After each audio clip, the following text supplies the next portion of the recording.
হাই everyone, আজি মই আপোনালোকৰ ওচৰত এটা ধুনীয়া ভেজ পনীৰৰ ৰেচিপি লৈ আহিছোঁ আৰু ৰেচিপিটোৰ নাম হৈছে যে পুষ্ট পনীৰ।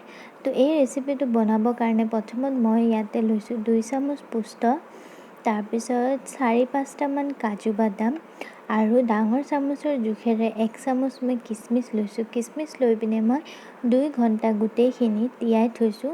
তিয়াই থ'লে আপুনি পুষ্টখিনি ধুনীয়াকৈ মিক্সাৰ গ্ৰাইণ্ডাৰত মিক্স হ'ব বা আপোনালোকে পটাত বটিলেও ধুনীয়া মিহি হ'ব। তো 2 ঘণ্টা পিছত মই পুষ্টখিনি ধুনীয়াকৈ এখন চাকনিত মই ধুনীয়াকৈ চেকি লৈছোঁ। চেকি পিনে ধুনীয়াকৈ মই অলপমান কেতিয়াবা বালি থাকিব পাৰে বা লেতেৰা থাকিব পাৰে, ধুনীয়াকৈ মই ধুই লৈছোঁ। এই চাকনিটোলৈ চাক মই এনেকৈ ধুইছোঁ কাৰণ পুষ্টখিনি বহুত মিহি থাকে। যদি পানীত ধুওঁ তেতিয়াহ'লে পুষ্টখিনি মানে নষ্ট হ'ব। আৰু ধুনীয়াকৈ ধোৱাৰ পিছত মই মিক্সাৰ গ্ৰাইণ্ডাৰত মই ধুনীয়াকৈ মিক্স কৰি ল'ম। আপোনালোকৰ ওচৰত মিক্সাৰ গ্ৰাইণ্ডাৰ যদি নাথাকে তেতিয়াহ'লে আপোনালোকে পটাতো পিচিব পাৰে। পটাত পিচিলেতো আৰু ধুনীয়া মিহি হ'ব। আৰু মই মিক্সাৰ গ্ৰাইণ্ডাৰত মই কেইটামান 5-6টামান মই পকা জলকীয়া দি দিছোঁ। আপোনালোকে কেঁচা জলকীয়াও দিব পাৰে। চাওক মিক্সাৰ গ্ৰাইণ্ডাৰত ধুনীয়াকৈ মিহি কৰি লৈছোঁ। এইটো চাই এটা ক্ৰীমৰ নিচিনা হৈ গৈছে। তো পুষ্টৰ এইটোৱে হৈছে, যদি আপোনাৰ ধুনীয়াকৈ বটা খায় তেতিয়াহ'লে ক্ৰীমৰ নিচিনা হৈ যাব। আৰু ইয়াতে মই 200 গ্ৰামমান পনীৰ লৈছোঁ।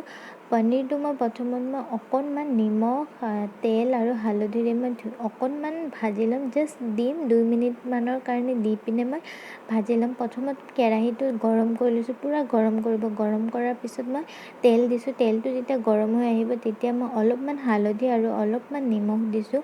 নিমখ দি পিনে তেলখিনি গোটেই কেৰাহীটো ধুনীয়াকৈ এনেকুৱা কৰি লগাই ল'ম। লগাই লোৱাৰ পিছত পনীৰখিনি মই ধুনীয়াকৈ দি ল'ম। দি পিনে জাষ্ট 2 মিনিটৰ কাৰণে ভাজিম, যাতে পনীৰৰ যোনটো কেঁচা গোন্ধ আছে সেই গোন্ধটো যাতে গুচি যায়। আপোনালোকে যদি কেঁচা দিব বিচাৰে কেঁচাও দিব পাৰে, কিন্তু মই ইয়াতে 2 মিনিটৰ কাৰণে ভাজি ল'ম। আৰু পাৰিলে আপোনালোকে এখন ননষ্টিকৰ কেৰাহী ল'ব, বেছি ভাল হ'ব। সেই কেৰাহীটোতে মই আৰু অলপমান তেল দি পিনে এটা মই গৰম মছলাৰ টুকুৰা দিছোঁ। আপোনালোকে ইয়াতে বেলেগ গৰম মছলাবোৰ ইউজ কৰিব পাৰিব। তাৰপিছত মই যোনখিনি পেষ্ট কৰি থৈছিলোঁ সেইখিনি মই অলপকৈ দি পিনে আৰু এটা হাতেৰে দিছোঁ আৰু এটা হাতেৰে অলপমান লৰাই দিছোঁ, নহ'লে তলত লাগি ধৰিব বা গোট খাই ধৰিব। এয়া ধুনীয়া কৰি লৰাই লৈছোঁ।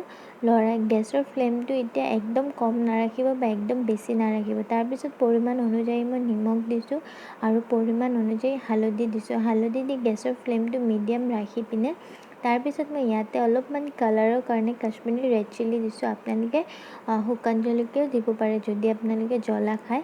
তাৰপিছত মই ইয়াতে হোমমেড গৰম মছলা দিছোঁ, যোনটো গৰম মছলা মই নিজে বনাইছোঁ। আৰু তাৰপিছত ধুনীয়া কৰি ৰঙা কৰি ভাজি ল'ম। যেতিয়ালৈকে ওপৰত তেল ভাহি নাহে তেতিয়ালৈকে আপোনালোকে ভাজি থাকিব। আৰু চাইছেনে মোৰ ওপৰত তেল ভাহি আহিছে, তাৰমানে মোৰ ভাজা হৈছে। তাৰপিছত মই মিক্সাৰ গ্ৰাইণ্ডাৰত যোনখিনি অলপমান লাগি আছিল সেইখিনিতে পানী অলপমান দি দিছোঁ আৰু পনীৰখিনি মই লগে লগে ঢালি দিছোঁ। তেতিয়াহে পনীৰখিনিৰ ভিতৰত গোটেই চব্জিৰ জুচখিনি সোমাব আৰু পনীৰখিনি জুচি হ'ব। আৰু অলপমান মই চেনি দিছোঁ।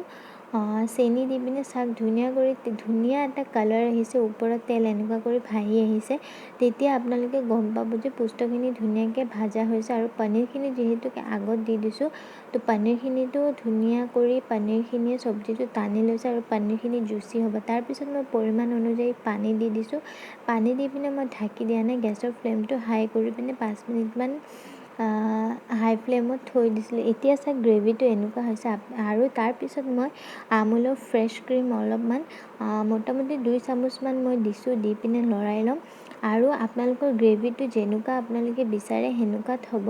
মই ইয়াতে গ্ৰেভিটো বেছি পনীয়াও থোৱা নাই, বেছি ডাঠকৈও থোৱা নাই। মই হিচাপমতে এটা থৈছোঁ। আপোনালোকে যেনেকুৱা ভাল পায় আপোনালোকে সেনেকুৱাত হ'ব। আৰু ক্ৰীম দিয়াৰ পিছত আৰু 5 মিনিটমান 5 মিনিট নালাগে 2 মিনিটমান উতলাই পিনে তাৰপিছত মই গৰম মই ইয়াতে চাওক বাতিত ছাৰ্ভ কৰিছোঁ। আপোনালোকে ভাতৰ সৈতেও খাব পাৰে বা ৰুটিৰ সৈতেও খাব পাৰে।